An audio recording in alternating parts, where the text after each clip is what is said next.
Well, her story made headlines. A young mother arrested, accused of living in a filthy, abandoned apartment with her 7 children. But suddenly, all the charges against her were dropped. CBS 2's Jermont Terry has an exclusive look at what she says was really going on behind closed doors.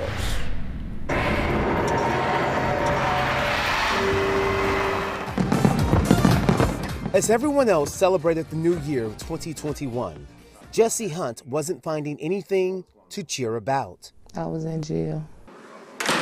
Locked up, accused of neglecting her 7 children. They said my children were left alone, unattended. Were they left alone? No. Home was East Garfield Park, the first floor unit of this West Side duplex. It's a place Jessie and her children lived from last August until police were called on January 1st. She tells me her children's father had worked out an agreement with the landlord to stay through February. It was gas and lights because it was in my name, and so we was paying him rent for being there. But she says a disagreement quickly undid that verbal deal. He wanted us out of the building, and we wasn't agreeing on leaving due to his circumstances. So he made a call, I guess, and said that it was some squatters in the building, and so the police was called. The 911 call was placed when it was clear Jessie was not home.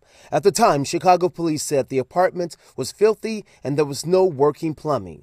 A starkly different story from that one told by these pictures obtained by CBS 2 showing gifts under a Christmas tree inside the same apartment exactly 1 week before. And then there's this. Rudolph the red-nosed reindeer had a very shiny nose.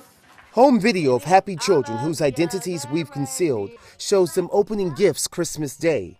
Keep in mind, we're talking just 7 days before the call of squalor conditions was made to CPD. So you were not living in a situation where your children were without, or were they without? No. Once police found the children, the Department of Children and Family Services opened an investigation. As of today, that case is what? Dismissed. DCFS will check up on the family for another 9 months, but Jessie admits there are scars left from what she and her children endured. What mother want to hear people saying bad things about her when don't nobody know my situation or my struggle? Don't nobody know what I go through raising 7 kids by myself with a health condition. I got heart failure. I have a 2-year-old who has a bad kidney as well, and so I have my days.